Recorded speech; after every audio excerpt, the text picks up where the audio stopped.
Hello viewers, Jaya cooking হাউসে সবাইকে স্বাগতম। আজ আমি আপনাদের সাথে শেয়ার করব অ্যামেজিং একটা রেসিপি। এই রেসিপিটা বাড়িতে একবার বানিয়ে দেখবেন, সবাই এই রেসিপির ফ্যান হয়ে যাবে। তো আজ আমি আপনাদেরকে তৈরি করে দেখাবো তেলে ভাজা কেক। আজ আমি একটা ডিম দিয়েই 8 থেকে 10টি কেক তৈরি করব। তো আমি এখানে একটি ডিম ভেঙে নিয়েছি। এ পর্যায়ে আমি ডিমের ভেতরে দিয়ে দেব হাফ কাপ চিনি। আমার চ্যানেলের ভিডিওগুলি যদি আপনাদের ভালো লেগে থাকে তাহলে আমার চ্যানেলটাকে সাবস্ক্রাইব করবেন। সামান্য একটু লবণ অ্যাড করলাম। মিষ্টি খাবারে খুব বেশি লবণ দেওয়ার প্রয়োজন নাই।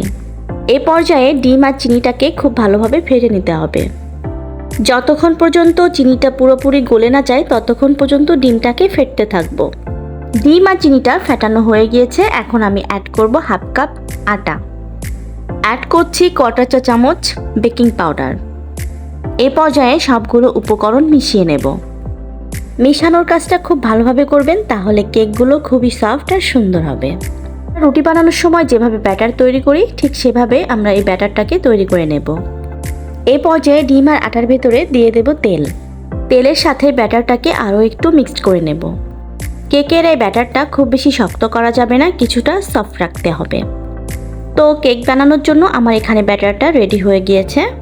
যেহেতু কেকের ব্যাটারটা একটু সফট হয় এজন্য হাতে তেল মেখে নিয়েছি।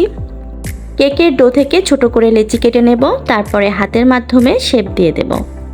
আমি যেভাবে কেকের শেপ দিচ্ছি আপনারা ঠিক একই প্রসেসে করবেন, তাহলে কেকগুলো খুবই সুন্দর হবে। আমি প্রত্যেকটা কেক একইভাবে রেডি করে তেলের ভিতরে দিয়ে দিচ্ছি। এই কেকগুলো অবশ্যই লো হিটে ভাজবেন, না হলে কেকগুলো পুড়ে যাবে। আমি ছোট ছোট শেপে কেকগুলোকে বানিয়ে নিয়েছি। আপনারা যদি চান বড় শেপে কেকগুলো বানিয়ে নিতে পারেন।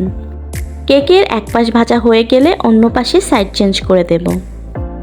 কেকগুলো অনেকটাই ফুলেছে আর সাইজেও বড় হয়েছে। কেকগুলোকে আমি লো হিটেই ভাজছি, এই জন্য কেকগুলো খুব বেশি পারফেক্ট হয়েছে।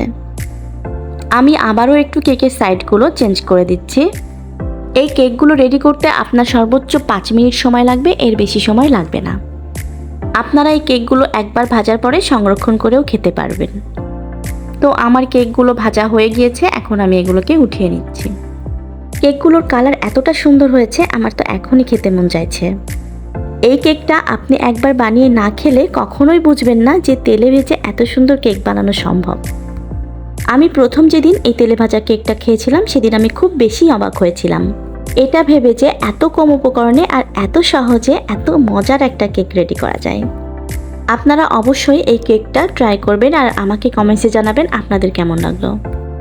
এখন আমি আপনাদেরকে একটা তেলে ভাজা কেক ভেঙে দেখাচ্ছি। দেখুন এটা কতটা চমৎকার হয়েছে।